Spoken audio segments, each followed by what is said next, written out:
Hello മച്ചന്മാരെ, welcome back to my law explainer Indian. കുറച്ച് ദിവസമായി നമ്മളൊരു പ്രേതകഥ കേട്ടിട്ടില്ലേ? എന്നാൽ ഇന്നൊരു പ്രേതകഥ തന്നെ ആയിക്കോട്ടെ. എന്നാൽ കഥയുടെ അവസാനം നല്ല കിട്ടിലും ട്വിസ്റ്റും ഉണ്ട് കേട്ടോ. ചുമ്മാ ഒരു പ്രേതകഥയാകുമ്പോൾ അത്ര രസം ഉണ്ടാവില്ലല്ലോ. എന്നാൽ കഥ അത് വേറെ ലെവലാണ്. എനിക്ക് ഭയങ്കരമായിട്ട് ഇഷ്ടപ്പെട്ടു. നമ്മുടെ കഥാനായകനായിട്ടുള്ള റോഹൻ ഉണ്ടല്ലോ, ആളൊരു കള്ള മന്ത്രവാദിയാണ്. അതായത് ബാധി ഒഴിപ്പിക്കാന്നൊക്കെ പറഞ്ഞിട്ട് ആളുകളെ പറ്റിക്കുന്ന ഒരുത്തൻ. അങ്ങനെ ഒരു പെൺകുട്ടിയും അതുപോലെ തന്നെ അവളുടെ അങ്കിളിനെയും പറ്റിക്കാൻ പോയ സമയത്ത് ശരിക്കും പണി കിട്ടിയത് റോഹനായിരുന്നു. അങ്ങനെ അവർ ബ്ലാക്ക് മെയിൽ ചെയ്ത് റോഹനെ ഒരു പഴയ കൊട്ടാരത്തിലേക്ക് കൊണ്ടുപോകുന്നുണ്ട്. ആ നാട്ടുകാരും ആ കൊട്ടാരത്തിലെ ആൾക്കാരും വിശ്വസിക്കുന്നത് ഈ കൊട്ടാരത്തിൽ 200 വർഷങ്ങൾക്ക് മുന്നേ ചുട്ടുകൊന്ന മഞ്ജുലികാ ദേവി എന്ന രാജകുമാരിയുടെ ആത്മാവുണ്ട് എന്നാണ്. സത്യം പറഞ്ഞാൽ ആ കൊട്ടാരത്തിൽ യഥാർത്ഥത്തിൽ ആത്മാവുണ്ടോ, അല്ലെങ്കിൽ ഇതാരുടെയെങ്കിലും ഒരു കള്ള നാടകമായിരിക്കോ? ശരിക്കും മാടമ്പള്ളിയിലെ മനോരോഗി ആരാണ് എന്ന് ചോദിക്കുന്നത് പോലെ നമുക്ക് തന്നെ കൺഫ്യൂഷൻ ആവും. അങ്ങനെ കൺഫ്യൂഷനാക്കി അവസാനം നമുക്കൊരു ട്വിസ്റ്റും തരും. നിങ്ങൾ ഒരിക്കലും എക്സ്പെക്ട് ചെയ്യാത്ത ഒരു കിടിലൻ ട്വിസ്റ്റ്. അപ്പൊ നമുക്ക് നേരെ ഈ കഥയിലേക്ക് പോയല്ലേ.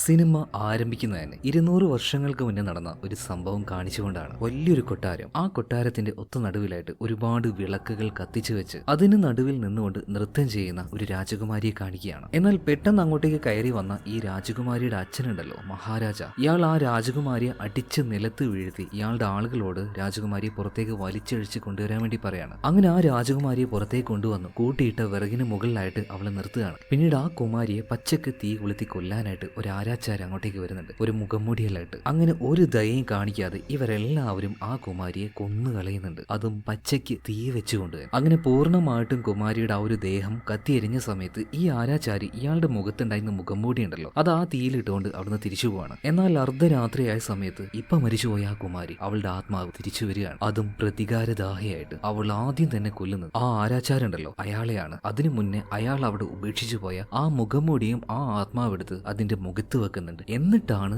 ആ ആരാച്ചാരെ കൊല്ലാൻ വേണ്ടി പോകുന്നത്. ക്രൂരമായിട്ട് അയാളെ കൊന്നു കളയുകയും ചെയ്യുന്നുണ്ട്. ഈ സംഭവം കഴിഞ്ഞു. ഇപ്പൊ 10-200 വർഷമായിട്ടുണ്ട്. ഇപ്പൊ നമ്മുടെ കാലഘട്ടത്തിൽ കാണിക്കുകയാണ്. ഒരു ബൈക്കുമായിട്ട് പോകുന്ന നമ്മുടെ കഥാനായകനായിട്ടുള്ള റോഹൻ ബാബിയെ കണ്ടോ? അവന്റെ ഗെറ്റപ്പ് കാണുമ്പോൾ തന്നെ കുറച്ചധികം ഓവറായിട്ട് തോന്നില്ലേ? അവന്റെ കൂടെ തന്നെ അവന്റെ അസിസ്റ്റന്റും ഉണ്ട്. തൽക്കാലം നമുക്ക് അവനെ പക്രു എന്ന് വിളിക്കാം. ഇവരുടെ രണ്ടുപേരുടെയും ജോലി എന്താണെന്ന് ചോദിക്കുകയാണെങ്കിൽ അത് തന്നെ ആ വേഷം കണ്ടപ്പോൾ തന്നെ മനസ്സിലായിട്ടുണ്ടാവുമല്ലോ. പ്രേതബാധയുള്ള സ്ഥലത്തേക്ക് പോയിട്ട് അവിടെയുള്ള ആത്മാക്കളെ ഒഴിവാക്കുക. അങ്ങനെ ഒരു വീട്ടിലേക്ക് രണ്ടുപേരും കൂടെ വന്നിട്ടുണ്ട്. വീട്ടിലേക്ക് വന്നു നോക്കിയപാട് തന്നെ അതിന്റെ ഉൾഭാഗക്കാകെ തീ പിടിച്ചിരിക്കുകയാണ്. ഈ വീട്ടിൽ ഒരു മകനുണ്ട്. ആ മകന്റെ ദേഹത്ത് ആത്മാവ് കയറിയിട്ട് ആ ആത്മാവാണ് വീട് ഈ കോലത്തിലാക്കി വെച്ചത്. അങ്ങനെ ആത്മാവ് ദേഹത്ത് കയറിയ ആ മകന്റെ അടുത്തേക്ക് നമ്മുടെ ഒരു റോഹാൻ ബാബു ചെല്ലുന്നുണ്ട്. എന്നിട്ട് അതിനോട് പറയാണ്, മര്യാദക്ക് ഈ കുട്ടിയുടെ ശരീരം വിട്ട് നീ പുറത്തു പോയിക്കോ, അല്ലെങ്കിൽ ശിക്ഷ വളരെ വലുതായിരിക്കും. എന്നാൽ റോഹാൻ ബാബയെ ഈ ആത്മാവ് എതിർക്കുകയാണ്. നീ എന്താ ചെയ്യടാ, ഞാൻ പോയില്ല എന്ന് പറയാം. പെട്ടെന്ന് തന്നെ റോഹാൻ ബാബ കീശയിലുണ്ടായിരുന്ന ഗണ്ണെടുത്ത് ആ ചെറുക്കനെ ഷൂട്ട് ചെയ്യാൻ വേണ്ടി നിൽക്കുകയാണ്. ഇത് കണ്ടപാട് തന്നെ അവന്റെ അച്ഛനും അമ്മയും ഓടി വന്നിട്ട് തടുക്കുന്നുണ്ട്. വേണ്ട, എന്റെ മകനൊന്ന് ചെയ്യലേന്ന് പറയാം. നിങ്ങൾ മാറി നിൽക്കുന്നു പറഞ്ഞിട്ട് ആ ഗണ്ണ് വെച്ച് ഇവന് നേരെ ഷൂട്ട് ചെയ്യാണ്. നോക്കുമ്പോൾ അതിന്റെ ഉള്ളിൽ നിന്ന് വന്നത് വെള്ളമായിരുന്നു. ഇത് വെറും വാട്ടർ ഗണ്ണാണ്. അതായത് ഗണ്ണിനുള്ളിൽ നിറച്ചിരിക്കുന്നത്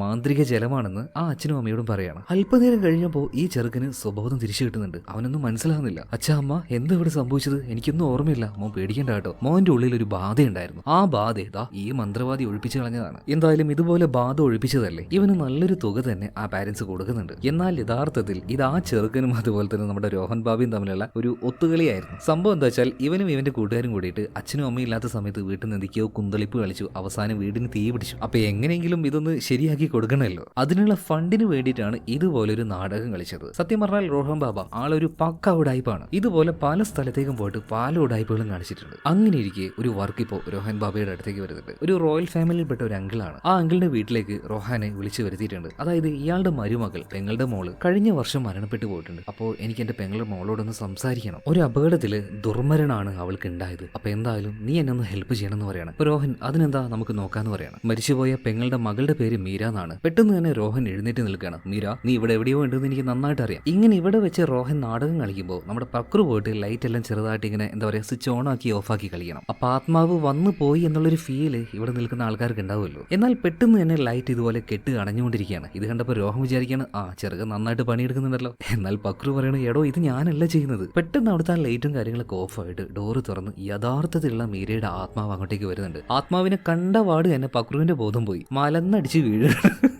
പ്രേതത്തെ ഓടിക്കാൻ വന്നിട്ട് പ്രേതത്തിനെ കണ്ട് ബോധം പോയ ടീം എന്തായാലും ഇപ്പൊ മീരയുടെ ആത്മാവ് റോഹന്റെ അടുത്തേക്ക് വന്നിട്ട് എന്തിനാ എന്നെ വിളിച്ചെന്ന് ചോദിക്കുന്നുണ്ട്. ഇപ്പൊ റോഹൻ പറയാണ്, മേഡം ഞാൻ അറിയാതെ വിളിച്ചു പോയതാണ്, ദയവ് ചെയ്ത് ദേഹോദ്രവം ചെയ്യരുത്. പെട്ടെന്ന് മീരയുടെ ആത്മാവ് ഒരൊറ്റ ചിരിയാണ് കേട്ടോ. പെട്ടെന്ന് തന്നെ ലൈറ്റുകൾ ഓൺ ആകുന്നുണ്ട്. ഈ കംപ്ലീറ്റ് കാര്യങ്ങളും അവിടെ ഉണ്ടായിരുന്ന ഈ അങ്കിള് ഷൂട്ട് ചെയ്തിട്ടുണ്ട്. അപ്പൊ തന്നെ മീര പറയാണ്, അങ്കിളെ ഞാൻ പറഞ്ഞില്ലേ ഇവന്മാരൊക്കെ പക്കാ ഉടായിപ്പാണെന്ന്, നമുക്കൊരു കാര്യം ചെയ്യാം, ഈ വീഡിയോ എടുത്ത് സോഷ്യൽ മീഡിയയിൽ ഇടാലോ. ഇപ്പൊ റോഹൻ അവരുടെ കാല് പിടിക്കാൻ, അയ്യോ അങ്കിളെ ചതിക്കല്ലേ എന്ന് പറയണം. അങ്ങനെയാണെങ്കിൽ ഞങ്ങൾക്ക് വേണ്ടി ഒരു ഉപകാരം ചെയ്യണം, ഞങ്ങളുടെ നാട്ടിലേക്ക് നീ ഒന്ന് വരണം എന്ന് പറയണം. ആദ്യമൊക്കെ രോഹൻ പറ്റില്ല എന്ന് പറഞ്ഞപ്പോൾ മീര പറയാണ്, അതിന് പ്രതിഫലമായിട്ട് 1 കോടി രൂപ തരാം. നമ്മളെപ്പോ പോന്നേ? ഇപ്പൊ പോണം, ഇപ്പൊ തന്നെ പോവാന്ന് പറയാണ്. 1 കോടി രൂപ എന്ന് കേട്ടപാട് അവന്റെ കണ്ണിന്ന് പൊന്നീച്ചങ്ങട് പാറി. എന്തായാലും ഇതിനു ശേഷം ഒരു ട്രെയിനിൽ കയറിയിട്ട് ഇവരുടെ ആ ഒരു റോയൽ ഫാമിലിയിലേക്ക് ഇവർ പോവാണ്. ആ സമയത്ത് രോഹൻ ചോദിക്കുന്നുണ്ട്, അല്ല നിങ്ങളുടെ കൊട്ടാരം ഏത് പടിക്കാട്ടിലാണ്? എന്തായാലും അവസാനം ട്രെയിനിൽ ഇറങ്ങി ഇവര് നേരെ ഒരു കൊട്ടാരത്തിന് മുന്നിലേക്ക് പോകുന്നുണ്ട്. അതായത് കഥയുടെ ആരംഭത്തിൽ നമ്മൾ കണ്ട ആ ഒരു കൊട്ടാരം ഉണ്ടല്ലോ, അത് തന്നെ. എന്തായാലും അതിന്റെ മുന്നിലേക്ക് റോഹൻ വന്നു നിന്നപ്പോ തന്നെ പറയുന്നത്, ആഹാ വലിയ റിച്ച് സെറ്റപ്പ് ആണല്ലോ, റോയൽ ഫാമിലി തന്നെ, എന്നാ പിന്നെ കൊട്ടാരത്തിലേക്ക് പോകില്ല എന്ന് പറഞ്ഞിട്ട് അവൻ അങ്ങോട്ടേക്ക് നടക്കുമ്പോൾ അങ്കിൾ പറയണ, മോനെ അങ്ങോട്ടേക്കല്ല, അതിന്റെ ഇപ്പുറത്തൊരു തൊഴുത്ത് കണ്ടോ, അങ്ങോട്ടേക്കാണ് നമ്മൾ പോകുന്നത്, നമ്മൾ അവിടെയാണ് താമസിക്കുന്നതെന്ന് പറയാണ്. രോഹൻ ആകെ കേട്ടപാടിന് ഷോക്കായി പോവാണ്. ഇതിനുശേഷം ഉള്ളിലേക്ക് പോയപ്പോഴാണ് അതിനേക്കാൾ കൂടുതലായിട്ട് ഷോക്കാവുന്നത്. ഈ അങ്കിളുടെ ഭാര്യ, മക്കള് ഇവരെല്ലാവരും ഒരു പേസ്റ്റ് ഉണ്ടല്ലോ ലോറി കയറിയതുപോലെ ആയിട്ടുണ്ട്. എന്നിട്ടും അത് വരണ്ടി അതിന്റെ ഉള്ളിൽ നിന്നും പേസ്റ്റ് എടുക്കുകയാണ്. ലാസ്റ്റ് ചെറുക്കന്റെ കയ്യിൽ അത് കിട്ടിയപ്പോൾ അവന് വരണ്ടി എടുക്കാൻ പറ്റുന്നില്ല. ഇവൻ അതിന്റെ മേലെ കയറി ചവിട്ടി പിഴിഞ്ഞെടുക്കുകയാണ്. ഇതെല്ലാം കണ്ടപ്പോൾ രോഹൻ ആകെ അത്ഭുതപ്പെട്ടു പോയി. ഒരു റോയൽ ഫാമിലി ഇതുപോലെ പേസ്റ്റ് വറ്റിച്ചെടുക്കുന്നു, ഇതെന്തുവാ ഇത്?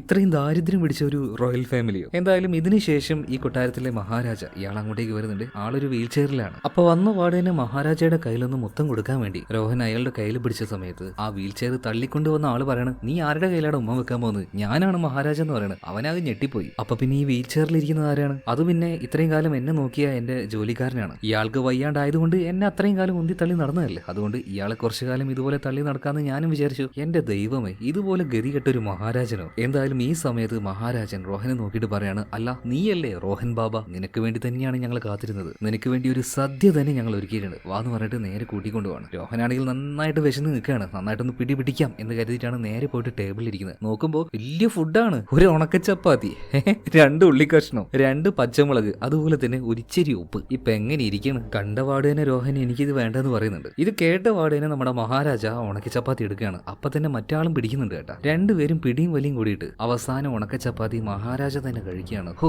പറഞ്ഞതുപോലെ ഇത്രയും ഗതികെട്ട ഒരു മഹാരാജൻ. അപ്പൊ അവന് 1 കോടി രൂപ കൊടുക്കാന്ന് പറഞ്ഞ മേരിയോട് നമ്മുടെ രോഹൻ ചോദിക്കുന്നുണ്ട്, ഇത്രയും ദരിദ്രരായിട്ടുള്ള നിങ്ങൾ എങ്ങനെയാണ് എനിക്ക് 1 കോടി രൂപ തരാൻ പോകുന്നത്? അതെല്ലാം വൈകാതെ നിനക്ക് മനസ്സിലാവും, കുറച്ചു നേരം കാത്തിരിക്കുന്നു പറയണം. രാത്രിയായപ്പോൾ ഇവരുടെ കൊട്ടാരത്തിലെ ഒരു പൂജാരി ഉണ്ട്. ഇയാൾ അങ്ങോട്ടേക്ക് വരികയാണ്. പൂജാരി വന്ന പാട് തന്നെ നമ്മുടെ രോഹനെ കണ്ടപ്പോൾ, ഇത്രയും നാളും നിനക്ക് വേണ്ടി ഞങ്ങൾ കാത്തിരിക്കുകയായിരുന്നു, വാ ഉള്ളിലേക്ക് പോവാന്ന് പറഞ്ഞിട്ട് ആ കൊട്ടാരത്തിന്റെ ഉള്ളിലേക്ക് ഇവനെയും കൂട്ടി പോവാണ്. കൂടെ തന്നെ മേരിയുണ്ട്. അങ്ങനെ പോകുന്ന സമയത്ത് പെട്ടെന്ന് അതിലൂടെ ആരും ഒരാൾ ഓടുന്നതായിട്ട് രോഹന് തോന്നുകയാണ്. അതുപോലെ കൊട്ടാരത്തിന്റെ ചുമരിലായിട്ട് ഒരു ചിത്രം കാണുന്നുണ്ട്. ആ ചിത്രത്തിലുള്ള സ്ത്രീയുടെ കണ്ണ് അവനെ നോക്കുന്നത് പോലെ തന്നെ അവന് തോന്നുന്നുണ്ട്. ഇതിനുശേഷം മറ്റൊരു ചിത്രത്തിന്റെ മുന്നിൽ കൊണ്ടുപോയിട്ട് അവനെ നിർത്തി ആ പൂജാരി പറയണം, കണ്ടോ ഇതായിരുന്നു ഈ കൊട്ടാരത്തിലെ യുവരാജൻ ദേവേന്ദ്രനാഥ്. അയാളെ കാണാൻ ഏകദേശം നിന്നെ പോലെ തന്നെയില്ലേ? ഉള്ളത് പറയുകയാണെങ്കിൽ ഈ കൊട്ടാരത്തിന്റെ യുവരാജാവായിട്ടുള്ള ദേവേന്ദ്രനാഥിന്റെ പുനർജന്മാണ് റോഹൻ ബാബ.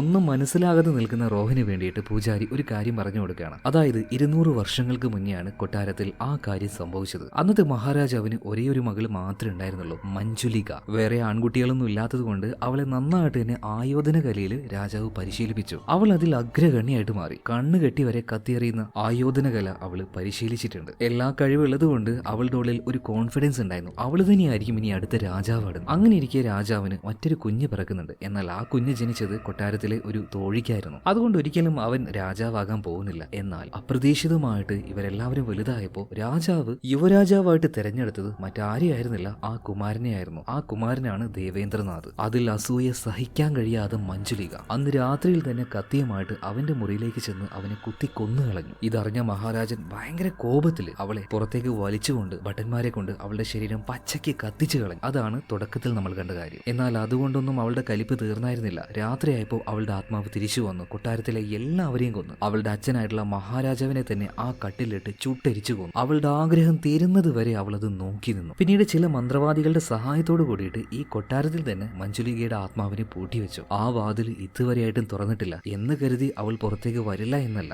അവൾ ഇതുവരെയായിട്ടും പൂർണ്ണമായിട്ട് നശിപ്പിക്കാൻ കഴിഞ്ഞിട്ടില്ല. അങ്ങനെ നശിപ്പിക്കണമെങ്കിൽ അന്നത്തെ രാജകുമാരനുണ്ടല്ലോ ദേവേന്ദ്രനാഥ്, അദ്ദേഹത്തിന്റെ പുനർജന്മായിട്ടുള്ള രോഹ, നിനക്ക് മാത്രമേ അത് കഴിയുള്ളൂ. അപ്പൊ ഇനി വരാനിരിക്കുന്ന ആ ഒരു ദുർഗാഷ്ടമി, അന്ന് നമ്മൾ ഈ ഒരു വാതിൽ തുറക്കും. പിന്നീട് പൂർണ്ണമായിട്ടും മഞ്ജുലികയുടെ ആത്മാവിനെ നമ്മൾ ഇല്ലാതാക്കി ബാക്കികളെ. അതുവരെ നീ ഞങ്ങളുടെ കൂടെ ഉണ്ടാവണമെന്ന് പറയണം. ഇത് കേട്ടപാടിന് രോഹൻ പറയണം, ഓക്കെ ഓക്കെ, നാളെ രാവിലെ ഇവിടുന്ന് ടൗണൊക്കെ ബസ് ഉണ്ടാ, എനിക്ക് രാത്രി ഇടാൻ 2-3 നിക്കർ മേടിക്കണം, അത് മേടിച്ചപാട് ഞാൻ തിരിച്ചു വരാം. ഇത് കേട്ടപാടിന് പൂജാരി പറയണം, നീ മുങ്ങാൻ നോക്കുകയാണല്ലേ, നടക്കില്ല മോനെ, നിന്റെ ജന്മലക്ഷ്യം തന്നെ ആ ആത്മാവിനെ ഇല്ലാതാക്കലാണ്. അപ്പൊ ആ ഒരു ജോലി തീർത്തിട്ട് ഇവിടുന്ന് പോയാൽ മതി എന്ന് പറയണം. എന്തായാലും പാവം നമ്മുടെ രോഹൻ കുടുങ്ങിയ അവസ്ഥയിലാവാണ് കേട്ടോ. പിറ്റേ ദിവസം രാവിലെ ആയപ്പോ രോഹന്റെ അടുത്തേക്ക് മീര വന്നിട്ട് പറയണ, എടാ മണ്ട രോഹ, നീ ഇപ്പോഴും ഈ കാര്യത്തിലേക്ക് വിശ്വസിച്ച് നിൽക്കുകയാണ്. പുനർജന്മം, ആത്മാവ്, ഭൂതം, ദുർഗാഷ്ടമി എന്നൊക്കെ കേട്ടപ്പോൾ നീ പേടിച്ചു പോയോ? എടാ ഇങ്ങനെയൊന്നുമില്ല.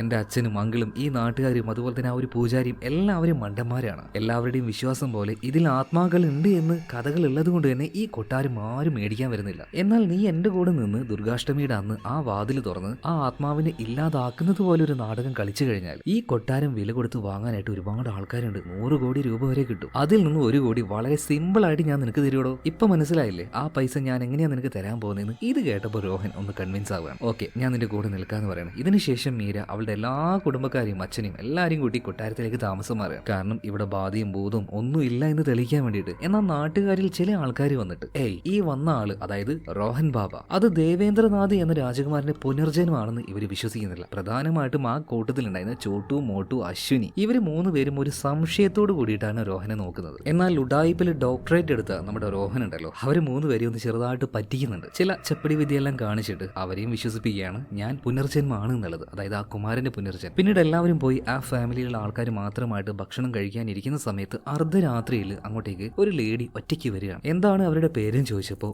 മല്ലിക എന്ന് പറയണം. ഇതൊരു പഴയ കൊട്ടാരം ആയതുകൊണ്ട് തന്നെ ഇതിന്റെ റിനോവേഷൻ വർക്കിനായിട്ട് കമ്പനി എന്നെ ഇങ്ങോട്ടേക്ക് വിട്ടതാന്ന് പറയണം. അപ്പൊ ആ ഒരു കമ്പനിയിലേക്ക് വേഗം തന്നെ നമ്മുടെ മീര വിളിച്ചു നോക്കുന്നുണ്ടെങ്കിലും കോള് പോകുന്നില്ല. എന്തായാലും രാത്രി വന്നതല്ലേ, ഇവിടെ തന്നെ നിന്നോന്ന് പറയണം. എന്നാൽ ഞാനും നിങ്ങളും സംശയിച്ചതുപോലെ രാത്രി കയറി വന്ന മല്ലിക ഒരു പ്രേതൊന്നും ആയിരുന്നില്ല കേട്ടോ. റിനോവേഷൻ ചെയ്യാൻ വേണ്ടി ഒരു കമ്പനി വിട്ടെന്ന് പറയില്ലേ, ആ കമ്പനിയുടെ ഒരു സൂപ്പർവൈസർ തന്നെയായിരുന്നു. അപ്പൊ രാവിലെ ആയപ്പോൾ തന്നെ കമ്പനിയിൽ നിന്നും കൊട്ടാരം ഒന്ന് ക്ലീൻ ചെയ്യാനായിട്ട് ആൾക്കാർ വരുന്നു. അപ്പൊ പണിക്കാരോട് എന്തൊക്കെയാ ചെയ്യേണ്ടതെന്ന് പറഞ്ഞിട്ട് മല്ലിക ഇപ്പോൾ ആ കൊട്ടാരത്തിലെ കുമാരിയുടെ റൂമിലേക്ക് പോകുന്നുണ്ട്. അതായത് മഞ്ജുലിക എന്ന് പറഞ്ഞ ഒരു ദുഷ്ടത്തിയായിട്ടുള്ള കുമാരി ഉണ്ടല്ലോ, അവളുടെ റൂമിലേക്ക് പോകണം. അവിടുത്തെ ആയുധങ്ങളൊക്കെ നോക്കുന്നുണ്ട്. ആ സമയത്ത് അങ്ങോട്ടേക്ക് നമ്മുടെ മഹാരാജ് അതുപോലെ തന്നെ അങ്കിള് രണ്ടുപേരും വന്നിട്ട് പറയാണ്, അതൊന്നും എടുത്ത് കളിക്കണ്ട കേട്ടോ, പഴയ കാലത്ത് കുമാരിയായിട്ടുള്ള മഞ്ജുലികയുടെ ആയുധങ്ങളാണ്, ഒരു സ്ത്രീ എന്നല്ല ഒരു പുരുഷന് പോലും അതൊന്നും ഉപയോഗിക്കാൻ കഴിയില്ല. ഇത് കേട്ടപാട് തന്നെ ഈ മല്ലിക ഉണ്ടല്ലോ ആ കത്തി എടുത്ത് നേരെ പിറകിലേക്ക് ഒരൊറ്റ ഏറ് കൊടുക്കുകയാണ്. എന്നാൽ ലക്ഷ്യസ്ഥാനത്തിലൊന്നും അല്ല ആ ഒരു കത്തി കുത്തിക്കയറിയത്. ഇത് കണ്ട് ചിരിച്ചുകൊണ്ട് മഹാരാജ് അങ്കിള് രണ്ടുപേരും അവിടുന്ന് പോവാണ്. എന്നാൽ അവർ പോയപ്പോൾ ഒരു പ്രത്യേക രീതിയിൽ മല്ലിക ചിരിക്കുന്നുണ്ട്. പിന്നീട് ആ ഒരു കത്തി കാണിക്കുകയാണ്. ആ കത്തി കുത്തി നിൽക്കുന്ന ഭാഗത്ത് ഒരു ഇച്ചിരി മുടിയുടെ കഷ്ണം കാണുന്നുണ്ട്. അതായത്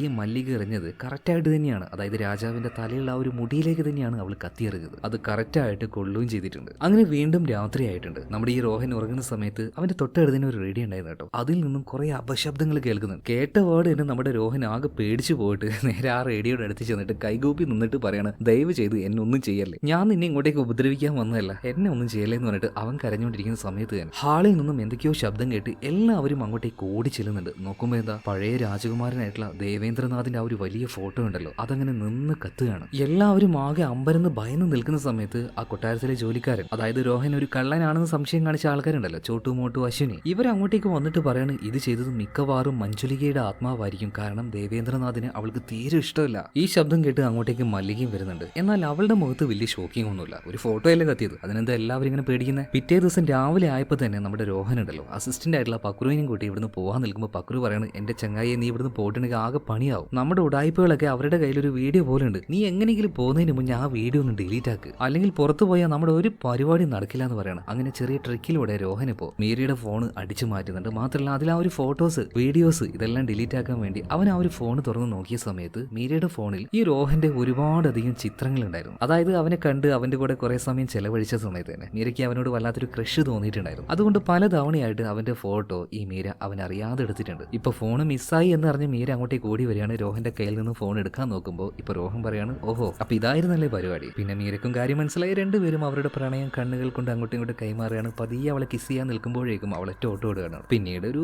റൊമാൻറ്റിക്കൽ സോങ് ഒക്കെയാണ്. ഇതിനുശേഷം മീര രോഹൻ രണ്ടുപേരും കൂടെ കൊട്ടാരത്തിന്റെ ഉള്ളിലേക്ക് വരികയാണ്. അവിടെ ഇപ്പൊ കത്തിപ്പോയ ദേവേന്ദ്രനാഥിന്റെ ആ ഒരു ഫോട്ടോ ഉണ്ടല്ലോ അതിന്റെ തൊട്ടടുത്തായിട്ട് തന്നെ സുന്ദരിയായിട്ടുള്ള മറ്റൊരു സ്ത്രീയുടെ ഫോട്ടോ ഉണ്ടായിരുന്നു. ആ സ്ത്രീയുടെ മുഖം വ്യക്തമായിട്ട് കാണിക്കുന്നില്ല, എന്നാൽ ആ താടിയുടെ ഭാഗമൊക്കെ കണ്ടാൽ ഏകദേശം നമ്മുടെ മീരയുടെ പോലെ തന്നെയുണ്ട്. അത് ആരാണെന്ന് രോഹൻ ചോദിച്ചപ്പോൾ ദേവേന്ദ്രനാഥ് ഉണ്ടല്ലോ അദ്ദേഹത്തിന്റെ ഭാര്യയായിട്ടുള്ള മധുമിത ദേവിയുടെ ഫോട്ടോയാണ്. പിന്നീട് ആ രാത്രിയിൽ രണ്ടുപേരും ഓരോ കാര്യങ്ങൾ അങ്ങനെ സംസാരിച്ച് അതിലൂടെ നടക്കുന്ന സമയത്ത് മഞ്ജലികാ ദേവി ഉണ്ടല്ലോ അവരുടെ ആ ഒരു ആത്മാവിനെ പൂട്ടിയിട്ട ആ റൂമിന്റെ ചാവിയും അതിന്റെ ആ ഒരു പലകയും എല്ലാം ഇളകി കിടക്കാണ്. ഓൾറെഡി ആ റൂമിന്റെ ഡോർ ആരും തുറന്നിട്ടുണ്ട്. കണ്ട വാർഡ് തന്നെ മീര രോഹൻ രണ്ടുപേരും പേടിച്ചു പോവാണ്. അപ്പൊ തന്നെ അതിലൂടെ ആരൊരാൾ പോവുകയാണ്. മുഖം മൂടിയിട്ട ചുവന്ന വസ്ത്രം ധരിച്ച വല്ലാത്തൊരു രൂപം. കണ്ടപാട് തന്നെ രണ്ടുപേരും ആകൊന്ന് ഞെട്ടിപ്പോകുന്നുണ്ട്. അത് തന്നെ മഞ്ജുലിക, അവളുടെ ആ ഒരു ആത്മാവ്. രക്ഷപ്പെടാൻ നോക്കുന്നുണ്ടെങ്കിലും പല തവണയായിട്ട് അവരുടെ മുന്നിലേക്ക് വരികയാണ്. രണ്ടുപേരും രക്ഷപ്പെട്ട് ഓടുന്ന സമയത്ത് പെട്ടെന്ന് അങ്ങോട്ടേക്ക് മല്ലിക വരുന്നുണ്ട്. മല്ലിക ഇപ്പൊ അവരുടെ കൈ പിടിക്കുന്നുണ്ട്. മാത്രമല്ല ആ റൂമിലായിട്ട് ആ ആത്മാവിനെ ഇവര് നേരിട്ട് കാണുകയാണ്. രക്ഷപ്പെട്ട് പോകാന്ന് മീരയും രോഹനും പറയുന്നുണ്ടെങ്കിലും മല്ലിക ഇപ്പോ അവരുടെ കൈ വിടുന്നില്ല. അവരെയും കൂട്ടിയിട്ട് നേരെ ആ റൂമിലേക്ക് ചെല്ലുകയാണ്. പിന്നെ ഒന്നും നോക്കിയില്ല, ആ ആത്മാവിന്റെ മുഖം നോക്കി ഒരേറ്റ അടി അടിക്കുന്നുണ്ട് കേട്ടോ. അടി കൊണ്ട് ആത്മാവ് താഴെ വീഴുന്നുണ്ട്. മുഖത്ത് മുഖം മൂടിയൊക്കെ വീണ് പോയിട്ടുണ്ട്. നോക്കുമ്പോൾ ആരാണ്? ഇവിടുത്തെ ജോലിക്കാരിയായിട്ടുള്ള അശ്വിനി, അതുപോലെ തന്നെ അവളുടെ അപ്പുറം ഇപ്പുറമായിട്ട് ജോലിക്കാരായിട്ടുള്ള ചോട്ടും ഉണ്ട് മോട്ടും ഉണ്ട്. അതായത് ആത്മാവ് ഉണ്ട് എന്ന് പറഞ്ഞിട്ട് ഇത്രയും കാലം എല്ലാവരെയും പേടിപ്പിച്ചിരുന്നത് ഈ 3 ജോലിക്കാരായിരുന്നു. ഇതെന്തിനെങ്ങനെ ചെയ്തെന്ന് പറഞ്ഞപ്പോൾ ഇവർ ആ ഒരു കഥ പറഞ്ഞു കൊടുക്കുകയാണ്. ഈ 3 പേർക്കും വീടോ കാര്യങ്ങളൊന്നുമില്ല, നാട്ടിലൂടെ അങ്ങനെ തെണ്ടി നടക്കും. അങ്ങനെ ഒരു ദിവസം രാത്രി കൊട്ടാരത്തിന് അരികിലൂടെ പോകുന്ന സമയത്ത് നന്നായിട്ട് മഴ പെയ്തു. പേടിയുണ്ടെങ്കിലും ഒരു രക്ഷയില്ലാത്തതുകൊണ്ട് ഇവർ ആ ഒരു കൊട്ടാരത്തിന്റെ ഉള്ളിലേക്ക് വന്ന് കയറി. ആ നേരം ഒരുപാട് നാളായിട്ട് ആരും തുറക്കാത്ത ആ റൂം ഇവർ തുറന്നു കിടക്കുന്നത് കണ്ടു. ഇവർ അതിന്റെ ഉള്ളിലേക്ക് പോയി. എന്നാൽ പേടിക്കുന്നത് പോലെ, നാട്ടുകാർ പറയുന്നത് പോലെ അവിടെ ആത്മാവ് ഒന്നും ഉണ്ടായിരുന്നില്ല. എന്തായാലും തെരുവിലിറങ്ങി വഴിയോരത്ത് കിടക്കുന്ന ഇവർക്ക് ഇത് വലിയൊരു കാര്യം തന്നെയായിരുന്നു. ഇവിടെ തന്നെ ഇനിയുള്ള കാലം ജീവിക്കാമെന്ന് തീരുമാനിച്ചു. മാത്രമല്ല ഇങ്ങോട്ടേക്ക് വരുന്ന ആൾക്കാരെ മുഴുവൻ പേടിപ്പിച്ച് ഓടിപ്പിച്ചതും ഇവർ 3 പേരും കൂടിയിട്ടാണ്. അതുപോലെ ആ ഫോട്ടോ കത്തിച്ചില്ലേ, അതും ഇവന്മാരാണ്. മാത്രമല്ല നമ്മുടെ ഹീറോ റോഹൻ ഇങ്ങോട്ടേക്ക് വന്ന സമയത്ത് ഒരു ഫോട്ടോയുടെ കണ്ണനങ്ങുന്നത് പോലെ കണ്ടില്ലേ, അത് ചെയ്തതും ഇവന്മാരാണ്. പിന്നെ റേഡിയോയിലൂടെ അപശബ്ദം കേട്ടില്ലേ, അത് ഒപ്പിച്ചതും ഈ ചോട്ട് തന്നെയാണ്. അപ്പൊ ഈ കാര്യം എല്ലാം അറിഞ്ഞ പാടിനെ മീര പറയണം, ഈ കാര്യം ഞാൻ ഇപ്പൊ തന്നെ പോയിട്ട് അച്ഛനോട് പറയുന്നു. അപ്പൊ വേഗം റോഹൻ പോയിട്ട് അവരെ തടുക്കുകയാണ്. മീര, നീ ഒരു കാര്യം പറഞ്ഞാൽ എന്തായാലും അവർ വിശ്വസിക്കാൻ പോകുന്നില്ല. നമുക്ക് ഇവിടെ വെച്ചൊരു നാടകം കളിച്ചാലോ? എന്തായാലും ആത്മാവില്ല എന്ന് 100% ബോധ്യമായില്ലേ? പിന്നീട് രോഹൻ നേരെ മല്ലികയുടെ അടുത്തേക്ക് ചെന്നിട്ട്, നാളെ ഒരു ദിവസം നിങ്ങൾ ഒരു ആത്മാവിനെ പോലെ ഇതിന്റെ ഉള്ളിൽ നിന്ന് ഒന്ന് അഭിനയിക്കും. പിന്നീട് അത് ഒഴിപ്പിക്കുന്ന ഒരാളെ പോലെ തന്നെ ഞാൻ ഇവിടെ നിൽക്കുകയും ചെയ്യാം. നമ്മുടെ പദ്ധതി പോലെ തന്നെ എല്ലാം നടക്കുകയാണെങ്കിൽ ഇവിടുന്ന് ആത്മാവ് പോയി കഴിഞ്ഞാൽ വീട് വാങ്ങിക്കാനായിട്ട്, അതായത് ഈ കൊട്ടാരം വാങ്ങിക്കാനായിട്ട് എന്തായാലും ആൾക്കാർ വരും ചെയ്യും. ഓക്കെ എന്നിപ്പോ മല്ലിക പറയാണ്. പിറ്റേ ദിവസം രാവിലെയായി. രോഹൻ ഇപ്പോൾ സ്ഥിരം ആ ഒരു ഉടായ്പ വേഷം ധരിച്ചിട്ടുണ്ട്. മാത്രമല്ല എന്തോ പൂജ ചെയ്യുന്നത് പോലെ കുറെ ആൾക്കാരെ അവിടെ വിളിച്ചു കൂട്ടിയിട്ട് അതൊക്കെ ചെയ്തുകൊണ്ടിരിക്കുകയാണ്. പ്രധാനമായിട്ടും നമ്മുടെ പാവം ചോട്ടു മോട്ടു അശ്വിനി ഇവരെ കൊണ്ട് പണിയെടുപ്പിക്കുന്നുണ്ട്. പണി എന്ന് പറഞ്ഞാൽ ഒരുത്തനെ ഐസിന്റെ മുകളിൽ കിടത്തിയിരിക്കുകയാണ്. അതുപോലെ തന്നെ മോട്ടുവിനെ കൊണ്ട് അവിടുത്തെ കണലിലൂടെ നടത്തിക്കുന്നുണ്ട്. അതുപോലെ അശ്വിനി അവളെ കൊണ്ട് ആ നിലം മുഴുവൻ ഉരുളിപ്പിക്കുന്നുണ്ട്. ഇതൊക്കെ പൂജയുടെ ഒരു ഭാഗമാണെന്ന് പറഞ്ഞിട്ട് ഒരു മന്ത്രവാദിയെ പോലെ ആ വാതിലിന്റെ അരികിലേക്ക് രോഹൻ ചെന്നിട്ട് ചുമ്മാ സംസാരിക്കുകയാണ്. മഞ്ജുലിക, ഇത് ഞാനാണ്. ഞാൻ അവസാനമായിട്ട് പറയാണ്, എന്നേക്കുമായിട്ട് നീ ഇവിടുന്ന് പോകണം. അതേ നേരം ഉള്ളിലുണ്ടായിരുന്ന മല്ലികയുണ്ടല്ലോ, ഇവൻ പറഞ്ഞതുപോലെ തന്നെ ഒരു ആത്മാവിനെ പോലെ സംസാരിച്ച് അവസാനം അവിടുന്ന് പോവാണ്. പിന്നീട് പെട്ടെന്ന് തന്നെ രോഹൻ ആ വാതിൽ ചവിട്ടി പൊളിച്ചു നോക്കുമ്പോൾ അതിന്റെ ഉള്ളിൽ ആരുമില്ല. ഓൾറെഡി നേരത്തെ സെറ്റ് ചെയ്ത് വെച്ച വഴിയിലൂടെ മല്ലിക പുറത്തേക്ക് പോയിട്ടുണ്ട്. ഇത് കണ്ടപ്പോൾ നാട്ടുകാർക്കൊക്കെ വിശ്വാസമായി, ആത്മാവ് പോയിന്ന് ഇവർക്ക് മനസ്സിലായി. എന്നാൽ ഈ കാര്യം കേട്ട സമയത്ത് പൂജാരി ആകെ ടെൻഷനിലാവുകയാണ്. അതായത് പൂജാരി ഇവരോടൊരു കാര്യം പറഞ്ഞിട്ടുണ്ടായിരുന്നു, വരാനിരിക്കുന്ന ദുർഗാഷ്ടമിയുടെ അന്ന് മാത്രമേ വാതിൽ തുറക്കാൻ പാടുള്ളൂ എന്ന്. എന്നാൽ ഈ പൂജാരിയോട് മീര പറയണം, നിങ്ങൾ പേടിച്ചതുപോലെ ഇവിടെ ഒരു ആത്മാവും ഇല്ല. 2 വർഷം മുന്നേ ഓൾറെഡി ആ റൂം തുറന്നിട്ടുണ്ട്. നടന്ന കാര്യങ്ങൾ മുഴുവൻ മീര ഇപ്പോൾ പൂജാരിയോട് പറയുന്നുണ്ട്. എന്നാൽ പൂജാരിയുടെ ഉള്ളിൽ എന്തോ ഒരു പേടി പോലെ, വലിയ എന്തോ ഒരു ആപത്ത് ഇങ്ങോട്ടേക്ക് വരാനിരിക്കുന്നത് പോലെ. എന്തായാലും പൂജാരിയുടെ ഉള്ളിലെ ആ പേടി പോലെ തന്നെ മല്ലികയുടെ കുറച്ച് ആൾക്കാർ വന്നിട്ട് കൊട്ടാരം റിനോവേറ്റ് ചെയ്യുന്നുണ്ടല്ലോ, അതിനിടയിൽ ഒരു ചുമര് പൊളിഞ്ഞ് താഴേക്ക് വീഴുന്നുണ്ട്. നോക്കുമ്പോൾ അതൊരു ബേസ്മെന്റിലേക്കുള്ള വഴിയായിരുന്നു. മല്ലിക അടക്കം എല്ലാവരും വേഗം അങ്ങോട്ടേക്ക് വന്ന് നോക്കുമ്പോൾ അവിടുത്തെ ആ ഒരു കാഴ്ച കണ്ട് എല്ലാവരും ഞെട്ടിപ്പോകുന്നുണ്ട്. കുറച്ച് തൂണുകൾ, ആ തൂണുകൾക്ക് മുഴുവനായിട്ടും കെട്ടിയിടിക്കുക ഒരുപാടധികം ചരടുകൾ,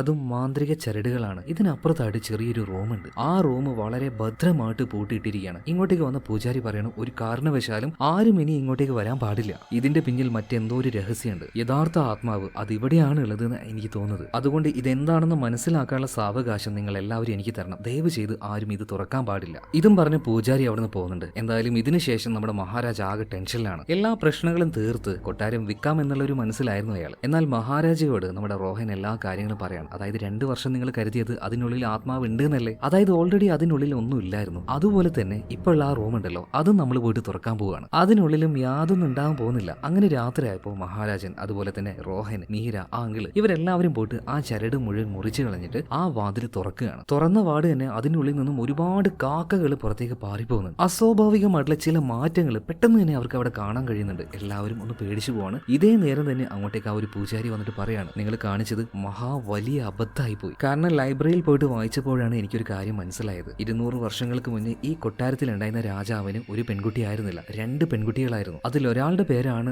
മഞ്ജുലിക. ഇത്രയും നേരം നമ്മൾ കേട്ട ആ ഒരു പേര് തന്നെ. എന്നാൽ അവൾക്കൊരു ചേച്ചി കൂടെയുണ്ട്, അഞ്ജുലിക. മഞ്ജുലിക ഒരു കാറ്റാണെങ്കിൽ അഞ്ജുലിക അതൊരു കൊടുങ്കാറ്റാണ്. അതായത് നമ്മൾ ഇത്രയും നേരം കേട്ടതൊന്നുമല്ല, ഈ കൊട്ടാരത്തിൽ വേറെയും ഒരുപാട് രഹസ്യങ്ങളുണ്ട് എന്നുള്ള കാര്യം പൂജാരി ഇവരോട് പറയാണ്. എന്തൊക്കെയോ ദുർനിമിത്തങ്ങൾ സംഭവിച്ചിട്ടുണ്ട്, എന്തോ വലിയ ആപത്ത് ഇങ്ങോട്ടേക്ക് വരുന്നുണ്ട്. പൂജാരി പറഞ്ഞതുപോലെ തന്നെ ആ രാത്രിയിൽ ഒരു സ്ത്രീ കൊട്ടാരത്തെ ലക്ഷ്യമാക്കി അങ്ങോട്ടേക്ക് വരികയാണ്. എന്നാൽ അവരുടെ മുഖം വ്യക്തമല്ല. എന്നാൽ ഇടിമിന്നലുണ്ടല്ലോ അതങ്ങനെ അടിച്ച സമയത്ത് അവരുടെ മുഖത്ത് വല്ലാത്ത വികൃതമായിട്ടുള്ള ഒരു രൂപം വന്നു പോകുന്നത് പോലെ കാണിക്കുന്നുണ്ട്. ഇനി കഥയുടെ ബാക്കി കേൾക്കുന്നതിന് മുന്നേ ആയിട്ട് നിങ്ങൾ ഒരുപാട് പേര് ഇപ്പോഴും നമ്മുടെ ചാനൽ സബ്സ്ക്രൈബ് ചെയ്യാതെയാണ് കാണുന്നത്. അപ്പോൾ ദയവ് ചെയ്ത് നമ്മുടെ ചാനൽ ഒന്ന് സബ്സ്ക്രൈബ് ചെയ്യണേ. അതുപോലെ വീഡിയോ അതും കൂടെ ഒന്ന് ലൈക്ക് ചെയ്താൽ ഹാപ്പി ആയിട്ടോ. ഇനി നമുക്ക് കഥയിലേക്ക് തിരിച്ചു വരാം. പൂജാരി പറഞ്ഞതുപോലെ 200 വർഷം മുന്നേ ഈ കൊട്ടാരത്തിൽ ഉണ്ടായിരുന്ന രാജാവിന് 2 പെൺകുട്ടികളാന്ന് പറഞ്ഞില്ലേ, മഞ്ജുലിക അതുപോലെ തന്നെ അഞ്ജുലിക. അവരിപ്പോ കാണിക്കുന്നുണ്ട്. അതിൽ ഈ മഞ്ജുലികയുടെ മുഖം ഏകദേശം ഇപ്പൊ കൊട്ടാരത്തിൽ വന്ന മല്ലികയുണ്ടല്ലോ അവളുടെ മുഖം പോലെയാണ്. അതുപോലെ അഞ്ജുലിക. രണ്ടുപേരും രാജാവിന്റെ മുന്നിൽ വെച്ച് നൃത്തം ചെയ്തുകൊണ്ടിരിക്കുകയാണ്. അധികം വൈകാതെ ആരാണ് രാജാവാകാൻ പോകുന്നതെന്ന് രാജാവ് പ്രഖ്യാപിക്കാൻ പോവാണ്. എന്നാൽ മഞ്ജുലിക അഞ്ജുലിക രണ്ടുപേരുടെയും പ്രതീക്ഷ തെറ്റിച്ചുകൊണ്ട് മഹാരാജാവ് ഇപ്പൊ യുവരാജാവായിട്ട് തെരഞ്ഞെടുത്തത് ദേവേന്ദ്രനാഥിനെയായിരുന്നു. എന്നാൽ ഇത് കണ്ട സമയത്ത് മഞ്ജുലികയ്ക്ക് വലിയ പ്രശ്നമൊന്നുമില്ലായിരുന്നു. എന്നാൽ അഞ്ജുലിക അവളുടെ മുഖം കോപം കൊണ്ട് തിളക്കുന്നുണ്ടായിരുന്നു. ആ ഒരു ഫ്ലാഷ് ബാക്ക് ഇപ്പൊ കാണിക്കുകയാണ്. വീണ്ടും പ്രസന്റിലേക്ക് വരുന്നുണ്ട്. അതായത് രാത്രിയിൽ കൊട്ടാരത്തില് അങ്കിള് രോഹൻ അതുപോലെ തന്നെ മഹാരാജ് ഇവരങ്ങനെ നിൽക്കുന്ന സമയത്ത് നമ്മൾ നേരത്തെ കണ്ടില്ല ഒരു സ്ത്രീ ഇങ്ങോട്ടേക്ക് വരുന്നു. ആ സ്ത്രീ ഇങ്ങോട്ടേക്ക് കയറി വരികയാണ്. അപ്പൊ അങ്കിളിനും രോഹനും ഇത് ആരാണെന്ന് മനസ്സിലായില്ല. എന്നാൽ മഹാരാജന് മനസ്സിലായി. ഈ കൊട്ടാരം മേടിക്കാൻ പോകുന്ന ഒരു സ്ത്രീ ഉണ്ടല്ലോ അവരാണ് മന്ത്രാദേവി. ഒരുപാട് കോടികൾ കൊടുത്താണ് ഇവർ ഈ ഒരു കൊട്ടാരം മേടിക്കാൻ പോകുന്നത് കേട്ടോ. എന്തായാലും വന്ന വാർഡ് തന്നെ ഈ മന്ത്രാദേവി രോഹനെ നോക്കിയിട്ട് നന്ദി പറയാണ്. നീ വാതിൽ തുറന്നത് കൊണ്ടാണല്ലോ എനിക്ക് ഇങ്ങോട്ടേക്ക് വരാൻ പറ്റിയത്. ഒരുമാതിരി ഒരു അർത്ഥം വെച്ച് പറയുന്നത് പോലെ. ഇപ്പൊ രോഹൻ പറയാണ്, നിങ്ങൾ എന്താ ഉദ്ദേശിച്ചത് എനിക്ക് മനസ്സിലായില്ല. ഒന്നുമില്ല, നിങ്ങൾ ആ ഒരു വാതിൽ തുറന്ന് എല്ലാ പ്രശ്നങ്ങളും തീർത്തത് കൊണ്ടാണല്ലോ എനിക്ക് ഇങ്ങോട്ടേക്ക് വന്ന് ഈ കൊട്ടാരം മേടിക്കാൻ പറ്റിയത്. ശരി അങ്ങനെയായിരുന്നല്ലേ. ഇപ്പൊ മഹാരാജ് പറയാണ്, നിങ്ങൾ എന്തായാലും ഈ രാത്രി വന്നല്ലേ, നല്ലൊരു മുറി തരാന്ന് പറഞ്ഞപ്പോ മന്ത്രാദേവി പറയണേ, അതൊന്നും എനിക്ക് വേണ്ട. പണ്ട് ഈ കൊട്ടാരത്തിൽ താമസിച്ചിരുന്ന അഞ്ജുലികാദേവി എന്ന് പറഞ്ഞ കുമാരി ഉണ്ടല്ലോ അവരുടെ ആ ഒരു മുറി എനിക്ക് മതി എന്ന് പറഞ്ഞിട്ട് അവരങ്ങോട്ടേക്ക് പോവാണ്. എന്തോ ഈ കൊട്ടാരം നേരത്തെ പരിചയമുള്ളതുപോലെ. അങ്ങനെ മന്ത്രാദേവി കൊട്ടാരത്തിലേക്ക് വന്ന സമയത്ത് തന്നെ മല്ലികയും അങ്ങോട്ടേക്ക് വരികയാണ്. രണ്ടുപേരും നേർക്ക് നേരെ കണ്ടപ്പോൾ പരസ്പരം കഴുത്തിന് കയറി പിടിക്കുകയാണ്. ഇത് എന്തിനെങ്ങനെ ചെയ്തതെന്ന് ഒരു ഐഡിയ ഇല്ല. അതേ നിമിഷം തന്നെ ആകാശത്തിലൂടെ പാറിക്കൊണ്ടിരിക്കുന്ന ഒരുപാട് കാക്കകൾ ചത്ത് കൊട്ടാരത്തിന്റെ ആ ഒരു നടുഭാഗത്തേക്ക് വീഴുന്നുണ്ട്. എല്ലാവരും ഇത് കണ്ട് വല്ലാണ്ട് ഭയന്നു പോവാണ്. എന്തോ വലിയ ആപത്ത് വരാൻ പോകുന്നുണ്ടെന്ന് എല്ലാവർക്കും മനസ്സിലായി. എന്താണ് ഇതിനൊരു പരിഹാരം എന്ന് പൂജാരിയോട് ചോദിച്ചപ്പോൾ എനിക്കൊന്നും ചെയ്യാൻ കഴിയില്ല. ഈ പ്രശ്നത്തിൽ നിന്നും നിങ്ങളെ രക്ഷപ്പെടുത്താൻ പറ്റുക നമ്മുടെ രോഹന് മാത്രമായിരിക്കും. ദേവേന്ദ്രനാഥിന്റെ പുനർജന്മമായിട്ടുള്ള റോഹൻ ഇവനെ കൊണ്ട് മാത്രമേ പൂർണ്ണമായിട്ടും അഞ്ജലികയുടെ ആത്മാവിനെ ഇല്ലാതാക്കാൻ കഴിയുള്ളൂ. എന്തായാലും നിങ്ങൾ തയ്യാറായി നിന്നോ. ഞാൻ വരുന്നത് വരെ നിങ്ങൾ ആരും നിങ്ങളുടെ ജീവൻ കളഞ്ഞേക്കരുത്. ആ ആത്മാവിനെ നശിപ്പിക്കാൻ ആവശ്യമായിട്ടുള്ള മാന്ത്രിക ജലവുമായിട്ട് അധികം വൈകാതെ ഞാൻ തിരിച്ചു വരാന്ന് പറഞ്ഞിട്ട് ഇപ്പോ ഈ പൂജാരി ഇവിടുന്ന് പോവാണ്. അങ്ങനെ പിറ്റേ ദിവസം രാവിലെ ആയിട്ടോ നമ്മുടെ മീര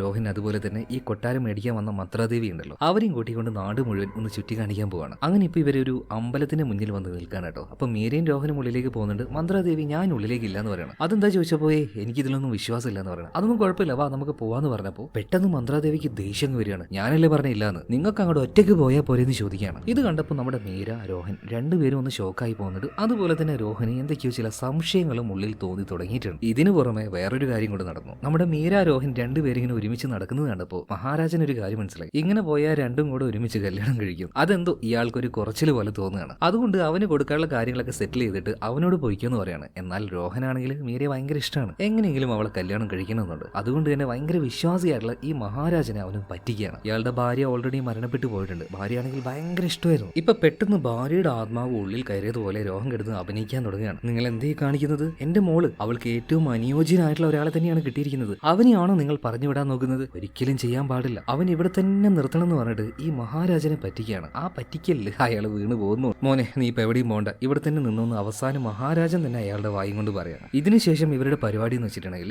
യഥാർത്ഥത്തിൽ ആരാണ് മഞ്ജുലിക എന്നുള്ളത് കണ്ടുപിടിക്കണം. അവളുടെ പഴയ ഫോട്ടോ നിലവറയിലുണ്ടായിരുന്നു. അത് എടുത്തു കൊണ്ടുവരാൻ വേണ്ടി ചോട്ടുവിനോടും മോട്ടുവിനോടും അശ്വിനിയോടും പറയാണ്. അവരത് എടുത്തു കൊണ്ടുവരുന്ന സമയത്ത് നമ്മുടെ മല്ലിക ഉണ്ടല്ലോ അങ്ങോട്ടേക്ക് പോയിട്ട് മനഃപൂർവ്വം തന്നെ ഒരു പെയിന്റിന്റെ പാട്ട അതിന് മുകളിലേക്ക് തട്ടിയിടുകയാണ്. അതുകൊണ്ട് തന്നെ പഴയ ആ ഒരു ഫോട്ടോയുടെ മുഖം ഇവർക്ക് വ്യക്തമായിട്ട് കാണാൻ കഴിയുന്നില്ല. അപ്പൊ ഇനി എന്ത് ചെയ്യുമെന്ന് വിഷമിച്ചിരിക്കുമ്പോൾ മീര പറയാണ്, കുഴപ്പമൊന്നുമില്ല, നമുക്കിതൊരു കമ്പനിയിലേക്ക് അയക്കാം. അപ്പൊ അവർ ക്ലീൻ ചെയ്ത് അതിന്റെ ഒരു ഡിജിറ്റൽ കോപ്പി നമുക്ക് അയച്ചു തരും. അപ്പൊ നമുക്ക് നോക്കാലോ എന്ന് പറയണം. എന്തായാലും കൊട്ടാരത്തിൽ ഇപ്പൊ നിലവിൽ പ്രശ്നവും കാര്യങ്ങളൊന്നും ഇല്ലല്ലോ. അപ്പൊ എത്രയും പെട്ടെന്ന് തന്നെ മന്ത്രാദേവിക്ക് ഈ കൊട്ടാരം വിൽക്കണം. അപ്പൊ ആ കാര്യം പറയാനായിട്ട് അവരുടെ അടുത്തേക്ക് ഇപ്പൊ മഹാരാജൻ റോഹൻ മീര എല്ലാവരും ചെല്ലുന്നുണ്ട്. അപ്പൊ ഡോക്യുമെന്റ്സ് ആയിട്ട് മന്ത്രാദേവി അവിടെ ഇരിക്കുന്നുണ്ട് കേട്ടോ. ഇവർ പറഞ്ഞ വിലയേക്കാൾ കൂടുതൽ കൊടുത്തിട്ട് മന്ത്രാദേവി ഈ കൊട്ടാരം മേടിക്കാൻ തയ്യാറാണ്. പക്ഷേ ഡോക്യുമെന്റ്സും കാര്യങ്ങളൊക്കെ സൈൻ ചെയ്യുക, അല്ലെങ്കിൽ ഈ ഒരു ഡീൽ നടക്കാൻ പോകുന്നത് ഇനി വരുന്ന ദുർഗാഷ്ടമി ഉണ്ടല്ലോ ആ ദിവസം കഴിഞ്ഞാൽ മാത്രമാണ്. കേട്ടപാട് തന്നെ നമ്മുടെ മഹാരാജ ഒന്ന് ഞെട്ടുന്നുണ്ട്. അല്ല ഇവരെന്തിനാ ഈ ദുർഗാഷ്ടമിയുടെ ആ ദിവസം തന്നെ ഇത് ചെയ്യാന്ന് പറഞ്ഞത്? അപ്പൊ ഇവർക്കും ഒരു വേണോ വേണ്ടിയോ എന്നുള്ള ചിന്തയിലാണ്. ആ സമയത്താണ് കൊട്ടാരം വാങ്ങിക്കാനായിട്ട് മറ്റൊരു വലിയ പൈസക്കാരൻ അങ്ങോട്ടേക്ക് വരുന്നത്. അതായത് വലിയ വില കൊടുത്ത് ഈ കൊട്ടാരം മേടിക്കുന്നതിന്റെ പ്രധാന കാരണം എന്താ വെച്ചാൽ ഈ കൊട്ടാരത്തിലുള്ളവർ പോലും അറിയാത്ത വലിയ വലിയ നിധികളൊക്കെ ഇതിന്റെ പല ഭാഗത്തായിട്ട് ഉണ്ടാവുകയും വലിയ വില കൊടുത്ത് ഇത് മേടിച്ചു കഴിഞ്ഞാൽ ഇതെല്ലാം അവർക്ക് തന്നെ ആയിരിക്കുമല്ലോ സ്വന്തം. അപ്പൊ ഈ വലിയ പൈസക്കാരൻ അങ്ങോട്ടേക്ക് വന്ന് കൂടുതലായിട്ടൊന്നും ബാർഗൈൻ ചെയ്യാൻ നിൽക്കുന്നില്ല. 1000 കോടി രൂപ തരുന്നു പറയണം. പറയണം. കേട്ട പാട് തന്നെ നമ്മുടെ മഹാരാജന്റെ കിളി വാർന്നിട്ട് കേട്ടോ. 1000 കോടിയോ? ഇനി ഞങ്ങളും അങ്ങോട്ടേക്ക് ഒന്നും പറയുന്നില്ല, എപ്പ താക്കോല് വേണമെന്ന് ചോദിച്ചാൽ മതി എന്ന് പറയണം. ഇയാൾക്ക് ഈ പറഞ്ഞതുപോലെ വലിയ കണ്ടീഷനൊന്നുമില്ല, കാശ് കൊടുക്കുക, ഈ കൊട്ടാരം മേടിക്കുക, അത്രേ ഉള്ളൂ. അങ്ങനെ കൊട്ടാരം ചുറ്റി കാണാനായിട്ട് ഇയാൾ ഉള്ളിലേക്ക് വന്ന സമയത്ത് ഈ മല്ലിക ഉണ്ടല്ലോ, കൊട്ടാരത്തിലെ സിംഹാസനം എന്തോ വലിയ ഇഷ്ടത്തോട് കൂടിയിട്ട് ഇങ്ങനെ തടവുന്നത് ഇയാൾ കാണാണ്. ഇയാൾക്കും ആ ഒരു സിംഹാസനം കണ്ടപ്പോൾ ഒരാഗ്രഹം തോന്നി, എന്തായാലും കൊട്ടാരത്തിലെ സിംഹാസനല്ലേ, അതെന്റെ വീട്ടിൽ കിടക്കട്ടെ, അതെനിക്ക് തൽക്കാലം ഇപ്പൊ തരുമെന്ന് ചോദിക്കുന്നുണ്ട്. ഇപ്പൊ മഹാരാജൻ പറയണം, എന്തായാലും നിങ്ങൾ ഇത് മേടിക്കാൻ പോലെ, നിങ്ങൾ കൊണ്ടുപോയിക്കാന്ന് പറയണം. എന്നാൽ മല്ലികയ്ക്ക് ഈ ഒരു കാര്യം തീരെ ഇഷ്ടാവുന്നില്ല. എന്തായാലും ഈ വന്ന പൈസക്കാരന്റെ ആൾക്കാർ ആ ചെയർ അവിടുന്ന് കൊണ്ടുപോകുന്നുണ്ട്. കൊട്ടാരത്തിന്റെ മുകളിൽ നിന്നും വളരെ ദേഷ്യത്തോട് കൂടിയിട്ട് മല്ലിക അതുപോലെ തന്നെ മന്ത്രാദേവി രണ്ടുപേരും ഈ ഒരു കാര്യം വളരെ രൂക്ഷമായിട്ട് നോക്കുകയാണ്. ഇതിനുശേഷം അർദ്ധരാത്രിയിൽ കാറിൽ പോയിക്കൊണ്ടിരിക്കുന്ന ആ കോടീശ്വരനെ കാണിക്കുകയാണ്. എന്നാൽ ഇത് അയാളുടെ അവസാനത്തെ യാത്രയാണെന്ന് അയാൾ അറിയുന്നുണ്ടായിരുന്നില്ല. ആ സിംഹാസനം കൊട്ടാരത്തിൽ നിന്ന് കൊണ്ടുപോയത് കൊണ്ട് തന്നെ അയാളുടെ പിന്നാലെ തന്നെ ആ ആത്മാവുണ്ട്, അതായത് മഞ്ജുലികാ ദേവിയുടെ ആത്മാവ്. ഇതിനെ കണ്ട് പേടിച്ചു പോയ ഈ മനുഷ്യന്റെ കൺട്രോൾ പോവാണ്. അവിടെ ഉണ്ടായിരുന്ന ഒരു മരത്തിൽ കൊണ്ടുപോയിട്ട് കാർ ഇടിക്കുന്നുണ്ട്. പിന്നെ നോക്കുമ്പോൾ ആ ആത്മാവിനെ കാണാനില്ല. എന്നാൽ ആ ആത്മാവ് അയാളുടെ തൊട്ട് പിന്നിൽ തന്നെ ഇരിക്കുന്നുണ്ടായിരുന്നു. ഇത് കണ്ട് പേടിച്ചു പോയ ഈ മനുഷ്യൻ കാറിന്റെ ഉള്ളിൽ നിന്നും പുറത്തേക്ക് ഇറങ്ങി ഓടുകയാണ്. മാത്രമല്ല അയാൾ കൊണ്ടുപോയ ആ സിംഹാസനം ആ റോട്ടിൽ തന്നെയുണ്ട്. ആ സിംഹാസനത്തിൽ മഞ്ജുലികയുടെ ആത്മാവ് അവൾ അങ്ങനെ ഇരിക്കുകയാണ്. പിന്നീട് അയാൾക്ക് എന്ത് സംഭവിച്ചിട്ടുണ്ടാകും എന്ന് ഞാൻ കൂടുതലായിട്ട് വിശദീകരിക്കേണ്ട ആവശ്യമില്ലല്ലോ, മരിച്ചുപോയി. അങ്ങനെ പിറ്റേ ദിവസം രാവിലെ നമ്മുടെ മീര കൊട്ടാരത്തിലേക്ക്, അതായത് സിംഹാസനമുള്ള ആ ഒരു ഭാഗത്തേക്ക് വന്നു നോക്കുമ്പോൾ ഇന്നലെ ആ ഒരു പണക്കാരൻ കൊണ്ടുപോയ സിംഹാസനം താണ്ടെ അവിടെ തന്നെ കിടക്കുന്നുണ്ട്. മാത്രമല്ല അതിലാണെങ്കിൽ ആ ഒരു മല്ലിക ഇരിക്കുന്നുണ്ട്. ഇതെന്താ നീ ഇങ്ങനെ സിംഹാസനത്തിൽ കയറിയിരിക്കുന്നത്, അവിടുന്ന് മാറിയിരിക്കുന്ന മീര പറഞ്ഞപ്പോൾ എന്തിനാണെന്ന് അറിയില്ല, മല്ലികയ്ക്ക് ഭയങ്കരമായിട്ട് ദേഷ്യം വരികയാണ്. ഞാൻ ഇതിൽ തന്നെ ഇരിക്കും, ഇത് എന്റെ സിംഹാസനം എന്ന് പറഞ്ഞിട്ട് വല്ലാണ്ട് ദേഷ്യം പിടിച്ചു. ഒറ്റ കൈ കൊണ്ട് 4-5 പേര് പിടിച്ചാൽ പൊന്താത്ത ആ ഒരു സിംഹാസനം അവൾ എടുത്ത ഒരേറ്റ പൊക്കലാണ്. ഇത് കണ്ട് പേടിച്ച മീര ഒരേറ്റ ഓട്ടോടാണ് എല്ലാവരോടും ഈ ഒരു കാര്യം പറയാൻ വേണ്ടിയിട്ട്. എന്നാൽ എല്ലാവരുടെയും അടുത്തേക്ക് എത്തിയ സമയത്ത് മീര ഞെട്ടിപ്പോവാണ്. കാരണം ഒന്നും അറിയാത്തതുപോലെ നോർമലായിട്ട് തന്നെ മല്ലിക അവിടെ ഇരിക്കുന്നുണ്ട്. അപ്പൊ കുറച്ചു നേരം മുന്നേ മീര കണ്ടത് ആരെയായിരിക്കും? അപ്പൊ മീരയ്ക്ക് ഇവിടെ വെച്ച് എന്ത് പറയണമെന്ന് തിരിയുന്നില്ല. ഇതേ സമയത്ത് തന്നെ ചില ഡോക്യുമെന്റ്സ് ആയിട്ട് മന്ത്രാദേവി അങ്ങോട്ടേക്ക് വരികയാണ്. നിങ്ങളുടെ കയ്യിൽ നിന്ന് 1000 കോടി രൂപയും തന്നിട്ട് ഈ കൊട്ടാരം മേടിക്കാൻ ഒരാൾ പറഞ്ഞില്ലേ, അയാൾ ഇന്നലെ രാത്രി മരിച്ചുപോയി. ചിരിച്ചുകൊണ്ടാണ് മന്ത്രാദേവി ഈ കാര്യം പറയുന്നത്. പക്ഷെ ആ കാര്യം കേട്ടപ്പോൾ എല്ലാവരും ഒന്ന് ഷോക്കായി പോകുന്നുണ്ട് കേട്ടോ. അതുപോലെ തന്നെ മന്ത്രാദേവി പറയാണ്, ഇനി ദുർഗാഷ്ടമിക്ക് 2 ദിവസം കൂടെ ഉള്ളൂ, അപ്പോഴേക്കും എല്ലാ ഡോക്യുമെന്റ്സ് ക്ലിയർ ആക്കും, നിങ്ങൾക്ക് കിട്ടാനുള്ള കാശ് നിങ്ങൾക്ക് കിട്ടുകയും ചെയ്യും. പിന്നീട് എല്ലാവരും പോയി കഴിഞ്ഞപ്പോൾ മീര ഇപ്പോൾ രോഹനെയും കൂട്ടിയിട്ട് അമ്പലത്തിന്റെ സൈഡിലേക്ക് പോവാണ്. കാരണം മീരയുടെ ഉള്ളിൽ നല്ല പേടിയുണ്ട്. അതായത് നേരത്തെ അവൾ കണ്ട ആ ഒരു കാര്യം അത് വെച്ച് നോക്കുകയാണെങ്കിൽ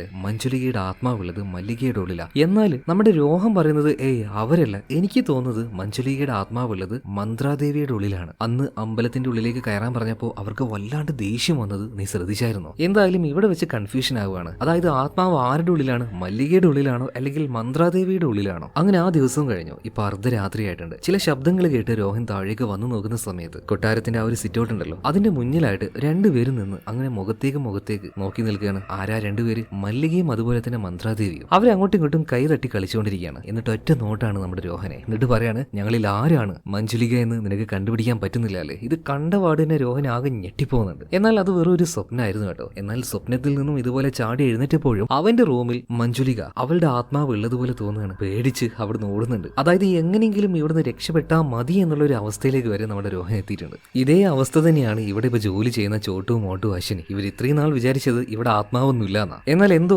അവരവിടെ നിൽക്കുന്നത് ആ ആത്മാവിന് ഇഷ്ടമില്ലാത്തത് കൊണ്ടാ തോന്നുന്നു ഇവരെയും ഇപ്പോൾ മഞ്ജുലികയുടെ ആത്മാവ് പേടിപ്പിക്കാൻ തുടങ്ങിയിട്ടുണ്ട്. അതുകൊണ്ട് തന്നെ ഇവരും ഈ ഒരു കൊട്ടാരം വിട്ട് പോകാൻ തീരുമാനിച്ചിട്ടുണ്ട്. അങ്ങനെ പിറ്റേ ദിവസം രാവിലെ ആയപ്പോൾ അസിസ്റ്റന്റ് ആയിട്ടുള്ള ആ പക്രു ഉണ്ടല്ലോ, അവനെയും കൂട്ടിക്കൊണ്ട് നമ്മുടെ രോഹൻ അവിടെ ഉണ്ടായിരുന്ന കാർ എടുത്ത് ഒരൊറ്റ പോക്ക് പോവുകയാണ് കേട്ടോ. കാരണം ഇനി ഇവിടെ നിന്നാൽ ജീവൻ തന്നെ പോകുമെന്ന് അവന് ഉറപ്പായിരുന്നു. ജീവനിൽ കൊതിയില്ലാത്ത മനുഷ്യരാരെങ്കിലും ഉണ്ടാവുമോ? എന്നാൽ ആ കാറുമായിട്ട് എത്ര പോയാലും തിരിച്ച് ഇതേ കൊട്ടാരം മുറ്റത്ത് തന്നെ എത്തുക എന്നല്ലാതെ ഇവിടം വിട്ട് പോകാനായിട്ട് റോഹന് പറ്റുന്നില്ല. അതായത് അവൻ വിചാരിച്ചാലും ഇവിടുന്ന് പോകാൻ പറ്റില്ല എന്നുള്ള കാര്യം റോഹൻ ഇപ്പൊ മനസ്സിലായി. അതുപോലെ തന്നെ ചോട്ടും മോട്ടും അശ്വിനി ഇവര് 3 പേരും ഒരു കാളവണ്ടിയിൽ കയറിയിട്ട് ഇവിടുന്ന് പോകാൻ നിൽക്കുമ്പോൾ പെട്ടെന്ന് കാളകൾ രണ്ടുപേരും ഒറ്റ ഓട്ടോ ഓടുകയാണ്. വണ്ടിയാണെങ്കിൽ തലകുത്തി മറിയുന്നുണ്ട്. ഇവര് 3 പേരും തെറിച്ചു പോവാണ്. പ്രത്യേകിച്ച് നമ്മുടെ ചോട്ടു, അവൻ തെറിച്ച് അപ്പുറത്തുണ്ടായിരുന്ന കൊക്കയിലേക്കാണ് ചെന്ന് വീഴുന്നത്. ആ വീഴ്ചയിൽ നമ്മുടെ ചോട്ടു മരിച്ചോ ഇല്ലയോ എന്നുള്ളതൊന്നും കാണിക്കുന്നില്ല. എന്നാലും ചോട്ടുവിനെ നിങ്ങളൊന്ന് ഓർത്തു വെച്ചോ, അവസാനം ആവശ്യം വരും. അങ്ങനെ രോഹൻ ഇവിടെ തന്നെ പെട്ടുകിടക്കുകയാണല്ലോ. അതുപോലെ തന്നെ ആ പൂജാരി പറഞ്ഞ ദുർഗാഷ്ടമിയുടെ ആ ഒരു ദിവസം അത് വന്നിരിക്കുകയാണ്. ആ ഒരു ആത്മാവിനെ ഇല്ലാതാക്കാൻ ആവശ്യമായിട്ടുള്ള മാന്ത്രിക ജലം കൊണ്ട് ഈ പൂജാരി വരുന്നു പറഞ്ഞല്ലോ. അങ്ങനെ ആ ഒരു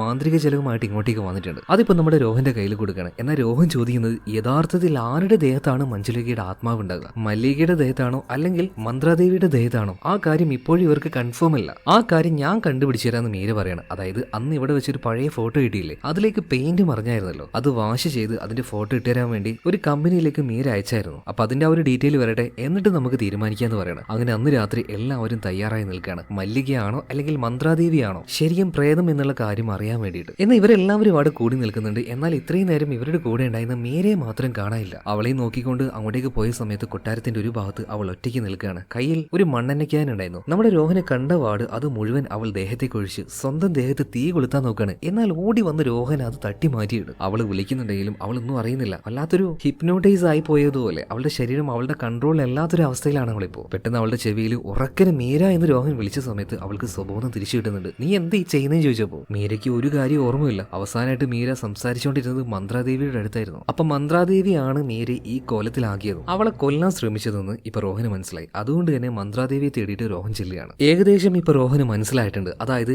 ഈ മന്ത്രാദേവി തന്നെയാണ് ശരിക്കുള്ള പ്രേതം എന്നുള്ളത്. അപ്പൊ രണ്ടും കൽപ്പിച്ച് ആ ഒരു മരുന്ന് അവരുടെ ദേഹത്തേക്ക് ഒഴിക്കാൻ നിൽക്കുമ്പോഴാണ് മീരയുടെ ഫോണിലേക്ക് മെസ്സേജ് വരുന്നത്. ആ മെസ്സേജിൽ യഥാർത്ഥത്തിലുള്ള മഞ്ജുലികാ ദേവിയുടെ ഫോട്ടോ ഉണ്ടായിരുന്നു. എന്നാൽ ആ ഫോട്ടോയിൽ ഉണ്ടായിരുന്നത് മന്ത്രാദേവിയുടെ ഫോട്ടോ ആയിരുന്നില്ല, പകരം മല്ലികയുടേതായിരുന്നു. അതായത് മന്ത്രാദേവി എല്ലാ പ്രേതം മല്ലികയാണ്. ഈ കാര്യം ഇവർ മനസ്സിലായ ഉടനെ തന്നെ മല്ലിക അങ്ങോട്ടേക്ക് പാഞ്ഞു വരുന്നുണ്ട്. വിചാരിച്ചതുപോലെ തന്നെ അവളുടെ ഉള്ളിൽ തന്നെയാണ് ആ ആത്മാവുള്ളത്. പിന്നീട് ഇവരെല്ലാവരും ആക്രമിക്കുകയാണ്. മന്ത്രാദേവിയെ തട്ടി തെറിപ്പിക്കുന്നുണ്ട്. മാത്രമല്ല നമ്മുടെ രോഹനെ പിടിച്ച് കൊല്ലാൻ ശ്രമിക്കുന്നുണ്ട്. എന്നാൽ നേരത്തെ തന്നെ ഈ കാര്യം മനസ്സിൽ കണ്ട രോഹൻ ഉണ്ടല്ലോ, പെട്ടെന്ന് തന്നെ ആ മാന്ത്രിക ജലം ഒരു വൃത്തം പോലെ അവിടെ ഒഴിച്ചു വെക്കുകയാണ്. പെട്ടെന്ന് അതിന്റെ പുറത്തേക്ക് അവൻ ചാടുന്നുണ്ട്. എന്നാൽ ആ ഒരു മാന്ത്രിക ജലത്തിന്റെ വൃത്തം അത് താണ്ടിക്കൊണ്ട് അതിന്റെ ഉള്ളിൽ നിന്ന് പുറത്തേക്ക് വരാൻ വേണ്ടിയിട്ട് പ്രേതമായി മാറിയ മല്ലികയ്ക്ക് കഴിയുന്നില്ല. അവൾ അതിന്റെ ഉള്ളിൽ ട്രാപ്പായി പോയി. ഈ സമയത്ത് വേറൊരു ചിരി കേൾക്കുന്നുണ്ട്. ആ ചിരിക്കുന്നത് മറ്റാരുമല്ല, മന്ത്രാദേവിയാണ്. വീണ്ടും വീണ്ടും വീണ്ടും നിങ്ങളിങ്ങനെ പറ്റിക്കപ്പെട്ടുകൊണ്ടിരിക്കുകയാണല്ലോ. നിങ്ങളൊക്കെ വിഡ്ഢികൾ തന്നെ. നിങ്ങളൊക്കെ പറ്റിക്കാൻ എന്ത് എളുപ്പമാണെന്നറിയോ? നിങ്ങൾക്കറിയോ യഥാർത്ഥത്തിലുള്ള മഞ്ജുലിക അതാരാണെന്ന്? ഞാൻ തന്നെയാണെന്ന് പറഞ്ഞിട്ട് അവരൊരൊറ്റ അലർച്ചയാണ്. അതേസമയം കൊട്ടാരത്തിന്റെ ഉള്ളിലുണ്ടായിരുന്ന ആ സിംഹാസനം അതിങ്ങോട്ടേക്ക് പാഞ്ഞു വരികയാണ്. അതിൽ വല്ലാത്തൊരു രീതിയിൽ മന്ത്രാദേവി കയറി ഇരിക്കുന്നുണ്ട്.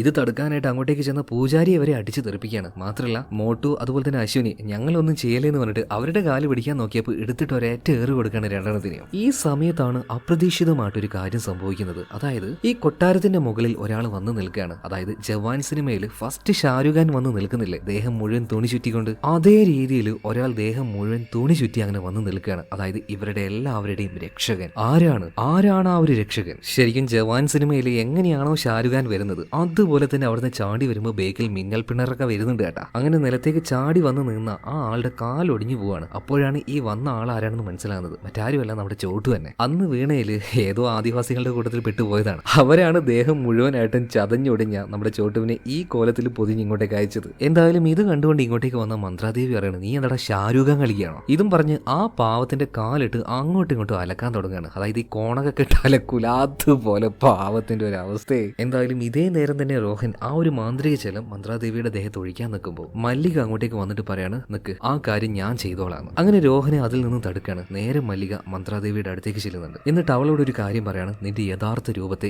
എല്ലാവരെയും കാണിക്കുന്നത്. പെട്ടെന്ന് തന്നെ മന്ത്രാദേവി അവിടെ കുഴഞ്ഞു വീഴുന്നുണ്ട്. ഇതിനുശേഷം അവരുടെ ഉള്ളിൽ നിന്നും ഒരു ആത്മാവ്, അതായത് യഥാർത്ഥത്തിലുള്ള മഞ്ജുലികയുടെ ആത്മാവ് പുറത്തേക്ക് വരികയാണ്. മാത്രമല്ല പുറത്തേക്ക് വന്ന മഞ്ജുലികയുടെ ആത്മാവ് അത് എപ്പോഴും ഒരു മുഖം മൂടിയിട്ടുണ്ടാവും. ആ മുഖം മൂടി മാറ്റി നോക്കുമ്പോഴാണ് അത് മഞ്ജുലികയല്ല, അഞ്ജുലികയല്ല, പിന്നെ ആരാണ് ഈ ഒരു ആത്മാവ്? അവിടെയാണ് ഇന്ന് വരെ പുറം ലോകം അറിയാത്ത ചില രഹസ്യങ്ങൾ അന്ന് ആ കൊട്ടാരത്തിൽ വെച്ച് നടന്നായിരുന്നു. അതിപ്പോ നമ്മളെ കാണിക്കുന്നുണ്ട്. അന്ന് യുവരാജാവായിട്ട് ദേവേന്ദ്രനാഥിനെ മഹാരാജാവ് പ്രഖ്യാപിച്ച സമയത്ത് അത് സഹിക്കാൻ വേണ്ടി മഞ്ജുലിക അതുപോലെ തന്നെ അഞ്ജലിക രണ്ടുപേർക്കും പറ്റിയിട്ടില്ലായിരുന്നു. അപ്പൊ ആ രാത്രിയിൽ തന്നെ സ്വന്തം അനിയനെ കൊല്ലാനായിട്ട് രണ്ടുപേരും അവന്റെ റൂമിലേക്ക് വന്ന സമയത്ത് ഒരു കാര്യം കണ്ട് രണ്ടുപേരും ഞെട്ടിപ്പോയി. കാരണം ഇവരുടെ അനിയനുണ്ടല്ലോ ദേവേന്ദ്രനാഥ് ഒരു സ്ത്രീയുടെ വേഷം ധരിച്ച് അങ്ങനെ നിൽക്കുകയാണ്. ദേവേന്ദ്രനാഥും പെട്ടെന്ന് ഇവർ വരും എന്നുള്ള കാര്യം വിചാരിച്ചില്ല. അവനും ഒന്ന് ഞെട്ടിപ്പോവാണ്. അങ്ങനെ അവസാനം ദേവേന്ദ്രനാഥ് ആ രഹസ്യം ഇവരോട് പറയാണ്. അവനൊരാണാണെങ്കിലും അവന്റെ മനസ്സ് അത് പെണ്ണിന്റേതാണ്. ഒരു പെണ്ണായി ജീവിക്കാനാണ്, അല്ലെങ്കിൽ അതുപോലെ വസ്ത്രം ധരിക്കാനാണ് ശരിക്കും ഈ ദേവേന്ദ്രനാഥിന് ആഗ്രഹം. മാത്രമല്ല ഇവരുടെ നാട്ടില് അല്ലെങ്കിൽ ഈ കൊട്ടാരത്തിൽ പലതവണയായിട്ട് അർദ്ധരാത്രിയിൽ നൃത്തം ചെയ്യുന്ന ഒരു സ്ത്രീയെ പലരും കാണാറുണ്ട്. എന്നാൽ അത് ആരാണെന്ന് ഇതുവരെയായിട്ട് മനസ്സിലായിട്ടില്ല. അത് നീ ആയിരുന്നു എന്നിപ്പോ ദേവേന്ദ്രനാഥിനോട് മല്ലികയും അതുപോലെ തന്നെ അഞ്ജലികയും ചോദിച്ചപ്പോൾ അതെ, അത് ഞാൻ തന്നെയാണ്. ഇതൊരു അവസരമായി കണ്ട മഞ്ജുലിക അഞ്ജലിക രണ്ടുപേരും പറയണം, ഓ നീ എന്തിനാ ഈ പേടിക്കുന്നേ? ഞങ്ങൾ നിന്റെ കൂടെയില്ലേ? നിനക്ക് ഇങ്ങനെയാണ് ജീവിക്കാൻ താല്പര്യമെങ്കിൽ നീ അതുപോലെ തന്നെ ജീവിച്ചാൽ മതി. ഞങ്ങൾ എന്തിനും നിന്റെ കൂടെ ഉണ്ടാവും. എന്നും നീ നൃത്തം ചെയ്യുന്നത് പോലെ ഇതേ വസ്ത്രത്തിൽ നീ അവിടെ പോയിട്ട് നൃത്തം ചെയ്യുന്നു പറയണം. ഇപ്പൊ ചേച്ചിമാരുടെ സപ്പോർട്ട് ഉണ്ടല്ലോ, അതുകൊണ്ട് തന്നെ സന്തോഷവാനായ ദേവേന്ദ്രനാഥ് അതേ കോലത്തിൽ പോയിട്ട് നൃത്തം ചെയ്യാണ്. ഈ സമയത്ത് മഞ്ജുലിക അഞ്ജലിക രണ്ടുപേരും ചെന്നിട്ട് രാജാവിനോട് ഈ ഒരു കാര്യം പറയുന്നുണ്ട്. രാജാവിന് ഈ ഒരു കാര്യം കേട്ടപാട് സഹിക്കാൻ പറ്റിയില്ല. അങ്ങോട്ടേക്ക് വരികയാണ്. അവിടെ വെച്ച് ദേവേന്ദ്രനാഥിനെ അടിച്ചിടുന്നുണ്ട്. കാരണം ഇന്നത്തെ കാലത്ത് തന്നെ ഇങ്ങനെയുള്ള കാര്യങ്ങൾ പലർക്കും അക്സെപ്റ്റ് ചെയ്യാൻ പറ്റില്ല. അപ്പൊ 200 വർഷങ്ങൾക്ക് മുന്നേ എങ്ങനെയായിരിക്കും? അതുകൊണ്ടാണ് രാജാവ് സ്വന്തം മകനെ, ഏറ്റവും ഇഷ്ടമുള്ള മകനായിരുന്നു, അവനെ അടിച്ച് താഴെയിട്ട് പട്ടാളക്കാരോട് അവനെ വലിച്ചു കൊണ്ടുപോയി കത്തിക്കാൻ പറഞ്ഞത്. അങ്ങനെ അങ്ങനെ വലിച്ചു കൊണ്ടുവന്ന സമയത്ത് ദേവേന്ദ്രനാഥ് രണ്ട് ചേച്ചിമാരെ നോക്കുന്നുണ്ടായിരുന്നു, എന്നെ ചതിച്ചല്ലേ എന്ന രീതിയിൽ. മാത്രമല്ല രാജാവാണെങ്കിൽ ഈ രണ്ടുപേരെയും വെറുതെ വിട്ടില്ല. മഞ്ജുലിക, അഞ്ജലിക, നിങ്ങൾ വിശ്വസിച്ച് എന്റെ മകൻ ദേവേന്ദ്രനാഥ് ഒരു കാര്യം നിങ്ങളോട് പറഞ്ഞു. അത് രഹസ്യമാക്കി വെക്കേണ്ടത് നിങ്ങളുടെ കടമയായിരുന്നു. അതെന്നോട് പറഞ്ഞതുകൊണ്ട് തന്നെ നിങ്ങൾക്കുണ്ട് ശിക്ഷ. ഇനി മുതൽ ചരിത്രത്തിൽ എഴുതാൻ പോകുന്നത് ഈ രാജാവിന് ഒരേ ഒരു മകൾ ഉണ്ടായിരുന്നു എന്ന് മാത്രമായിരിക്കും. അതായിരിക്കും മഞ്ജുലിക. അഞ്ജലിക എന്ന് പേരുള്ള ഒരു മകൾ എനിക്ക് ഉണ്ടായിരുന്നു എന്ന് ഒരു ചരിത്രത്തിലും ഇനി ഉണ്ടാകാൻ പോകുന്നില്ല. അതുപോലെ ഇന്ന് രാത്രി ഈ മുറ്റത്ത് വെച്ച് ചുട്ടുകൊന്നത് അത് മഞ്ജുലികയായിരിക്കും എന്നായിരിക്കും നാളെ എല്ലാവരും അറിയാൻ പോകുന്നത്. അതായത് യഥാർത്ഥത്തിൽ ഈ കൊട്ടാരത്തിൽ സംഭവിച്ച കാര്യങ്ങൾ എല്ലാം മറച്ചു വെച്ചത് അന്നത്തെ മഹാരാജാവ് തന്നെയായിരുന്നു, ഇവരുടെ എല്ലാവരുടെയും തന്ത തന്നെ. എന്നിട്ട് മഞ്ജുലിക, അഞ്ജലിക രണ്ടുപേരെയും അവിടുന്ന് നാട് കടത്തിയിട്ട് പാവം നമ്മുടെ ദേവേന്ദ്രനാഥിനെ പാച്ചയ്ക്ക് ചുട്ടുകൊന്നു. അന്ന് അർദ്ധരാത്രിയിൽ തിരിച്ചു വന്നത് ദേവേന്ദ്രനാഥിന്റെ ആത്മാവായിരുന്നു. എല്ലാവരെയും, സ്വന്തം അച്ഛനെ അടക്കം എല്ലാവരെയും വളരെ ബ്രൂട്ടലായിട്ട് തന്നെ അന്ന് രാത്രി തന്നെ അവൻ കൊന്നുകളഞ്ഞു. അവന്റെ നരനായാട്ട് ഇങ്ങനെ തുടങ്ങിയ സമയത്ത് ഒരുപാട് മന്ത്രവാദികൾ വന്നിട്ട് മാന്ത്രിക പൂട്ടാല് താഴെയുള്ള ഒരു മുറിയിൽ അവനെ പൂട്ടി വെച്ചു. അതുപോലെ തന്നെ മുകളിലത്തെ മുറി അത് ചുമ്മാ ഒരു ഫേക്ക് പോലെ ബാക്കിയുള്ളവരെ കാണിക്കാനായിട്ട് ചുമ്മാ പൂട്ടി വെക്കുകയും ചെയ്തു. മാത്രമല്ല ഇത്രയും നേരം മല്ലിക അതുപോലെ തന്നെ മന്ത്രാദേവി ഇവരുടെ ഉള്ളിലേക്ക് കയറിയിട്ട് അവരെ കൊണ്ട് ഇങ്ങനെയുള്ള ഓരോ കാര്യങ്ങൾ ചെയ്യിപ്പിച്ചത് ശരിക്കും ദേവേന്ദ്രനാഥിന്റെ ആത്മാവായിരുന്നു. അല്ലാതെ മല്ലികയും ആത്മാവല്ല, മന്ത്രാദേവിയും ആത്മാവല്ല. അതുപോലെ ഈ ഒരു ദിവസത്തിന് വേണ്ടിയിട്ടാണ് ഇത്രയും നാളും ദേവേന്ദ്രനാഥ് കാത്തിരുന്നത്. ദുർഗാഷ്ടമിയുടെ അന്ന് ഈ കുടുംബത്തിലുള്ള എല്ലാവരെയും ചുട്ടു കൊല്ലാനായിട്ട്. അങ്ങനെ അവിടെ മുഴുവനും തീയിടുകയാണ് ഇപ്പോൾ ഈ ഒരു ആത്മാവ്, അതായത് ദേവേന്ദ്രനാഥിന്റെ ആത്മാവ്. എന്നാൽ നേരത്തെ തന്നെ ആ ഒരു മാന്ത്രിക ജലം സെറ്റാക്കി വെച്ച രോഹൻ പെട്ടെന്ന് തന്നെ അവന്റെ ദേഹത്തേക്ക്, അതായത് ഇനിയിപ്പോൾ അവളെന്ന് പറയണ്ടല്ലോ, യക്ഷിയല്ലല്ലോ, ഇത് യക്ഷനാണല്ലോ, ദേവേന്ദ്രനാഥിന്റെ ആത്മാവാണല്ലോ. അപ്പൊ അവന്റെ ദേഹത്തേക്ക് ആ ഒരു മാന്ത്രിക ജലം ആക്കിയതോട് കൂടിയിട്ട് അവൻ അനങ്ങാൻ കഴിയുന്നില്ല. ഇതേ നേരം തീ അത് കയ്യിൽ കൊടുത്ത് മല്ലികയോടും മന്ത്രാദേവിയോടും അവന്റെ ദേഹത്തെ ചുട്ടരിക്കാൻ വേണ്ടി പറയാണ്. രണ്ടുപേരും തീയുമായിട്ട് അവന്റെ അരികിലേക്ക് ചെല്ലുന്ന സമയത്ത് പൂർവ്വജന്മത്തിൽ ഇവർ രണ്ടുപേരും ചെയ്ത ആ ഒരു ചതി ഇവരുടെ ഉള്ളിലേക്ക് വരുന്നുണ്ട്. അതായത് മഞ്ജുലിക, അഞ്ജലിക ഇവര് രണ്ടുപേരെയും വിശ്വസിച്ചാണ് ദേവേന്ദ്രനാഥ് ആ കാര്യങ്ങൾ മുഴുവൻ പറഞ്ഞത്. അന്ന് അവർ വലിയ വിശ്വാസവഞ്ചന ചെയ്തു. ഇന്ന് ഇവർ തന്നെയാണ് അവനെ വീണ്ടും ഇല്ലാതാക്കാൻ പോകുന്നത്. അവരെ കൊണ്ട് ഈ കാര്യം ചെയ്യാൻ പറ്റിയില്ല. അവരത് താഴെയിടുകയാണ്. അത്യാഗ്രഹം കാരണം സ്വന്തം അനിയനോട് ചെയ്ത ആ ഒരു ചതി അവർ റിയലൈസ് ചെയ്തു. പൂർവ്വജന്മത്തിൽ ചെയ്ത ആ ഒരു തെറ്റ് മനസ്സിലാക്കി. അതുകൊണ്ട് വീണ്ടും തെറ്റ് ചെയ്യാനായിട്ട് അവർ തയ്യാറായിരുന്നില്ല. ഈ പാപം ഞങ്ങൾ ചെയ്യില്ല എന്ന് തന്നെ പറയാണ്. അതുപോലെ അവനോട് മാപ്പും ചോദിക്കുന്നുണ്ട്. പിന്നെ ഇവിടെ നിൽക്കുന്ന ആൾക്കാർ ഇവരാരും യാതൊരു തെറ്റും ചെയ്തിട്ടില്ലല്ലോ, അവരെ ശിക്ഷിക്കേണ്ട ആവശ്യമുണ്ടോ? ഇങ്ങനെയെല്ലാം കരഞ്ഞുകൊണ്ട് ദേവേന്ദ്രനാഥിന്റെ ആത്മാവിനോട് പറഞ്ഞ സമയത്ത് അവനത് മനസ്സിലാക്കുകയാണ്. ആ ആത്മാവാണെങ്കിൽ കുറെ നേരം നിന്ന് കരയുന്നുണ്ട്. അവന്റെ കണ്ണിൽ നിന്നും ഒരു കണ്ണുനീര് ഇപ്പൊ ആ ഒരു മാന്ത്രിക ജലത്തിൽ വന്നുറ്റിയതോട് കൂടിയിട്ട് പെട്ടെന്ന് അവിടുന്ന് ദിവ്യമായിട്ടുള്ള ഒരു പ്രകാശം ഉണ്ടാവുകയാണ്. അതോടുകൂടിയിട്ട് ക്രൂരമായ ഭീകരമായിട്ടുള്ള ദേവേന്ദ്രനാഥിന്റെ ആ രൂപം മാറി മാറി മാറി നല്ല രൂപത്തിലേക്ക് അവൻ വരികയാണ്. അതായത് ഇവൻ എല്ലാവരോടും ക്ഷമിച്ചു കൊടുത്തു. മോക്ഷം കിട്ടാത്ത അവന്റെ ആത്മാവിനാണെങ്കിൽ ഇപ്പൊ മോക്ഷം കിട്ടിയിട്ടുണ്ട്. അങ്ങനെ എല്ലാവരോടും യാത്ര പറഞ്ഞുകൊണ്ട് ദേവേന്ദ്രനാഥ് ആത്മാക്കളുടെ ലോകത്തേക്ക് തിരിച്ചു പോവാണ്. അതുപോലെ ഈ കൊട്ടാരത്തിലെ എല്ലാ പ്രശ്നങ്ങളും കഴിഞ്ഞിട്ടുണ്ട്. ഈ കൊട്ടാരത്തിലെ, അതായത് രാജകുടുംബത്തിൽപ്പെട്ട എല്ലാവരും 200 വർഷത്തോളായിട്ട് ഭയങ്കര കഷ്ടപ്പാടിലായിരുന്നു ജീവിച്ചത്. എന്തായാലും ഈ പ്രശ്നങ്ങളൊക്കെ കഴിഞ്ഞതോട് കൂടിയിട്ട് എല്ലാവരുടെയും പ്രശ്നം തീരുകയാണ്. ആവശ്യത്തിന് കാശും ഇവരുടെ കയ്യിലേക്ക് വരുന്നുണ്ട്. ഇത് കാണിച്ചുകൊണ്ട് സിനിമ ഇവിടെ തീരുകയാണ്. മാത്രമല്ല ഇവിടെ ഉണ്ടായിരിക്കുന്നത് 4 പുനർജന്മങ്ങളാണ്. അതായത് മല്ലിക, മഞ്ജുലിക ദേവിയുടെ, അതുപോലെ തന്നെ മന്ത്രാദേവി, അഞ്ജലിക ദേവിയുടെ, പിന്നെ യുവരാജാവായിട്ടുള്ള ദേവേന്ദ്രനാഥിന്റെ പുനർജന്മമാണ് രോഹൻ. അതുപോലെ ദേവേന്ദ്രനാഥിന്റെ ഭാര്യ ഉണ്ടല്ലോ മധുമിതാ ദേവി, ആ മധുമിതാ ദേവിയുടെ പുനർജന്മമാണ് നമ്മുടെ മീര. എന്തായാലും പൂർവ്വജന്മത്തിലെ പോലെ തന്നെ നമ്മുടെ മീരയും രോഹനും വീണ്ടും ഇവിടെ വെച്ച് ഒരുമിക്കുകയാണ് കേട്ടോ. അതുകൂടെ കാണിക്കുന്നുണ്ട്. ഇതും കൂടെ കഴിഞ്ഞിട്ടാണ് സിനിമ തീരുന്നത്. എന്തായാലും കഥ ഇഷ്ടമായോ? ഇഷ്ടമായ നമ്മുടെ വീഡിയോ ഒന്ന് ലൈക്ക് ചെയ്യുക, ചാനലും ഒന്ന് സബ്സ്ക്രൈബ് ചെയ്യുക. അപ്പൊ അടുത്ത വീഡിയോയിൽ നമുക്ക് വീണ്ടും കാണാം. Okay, by.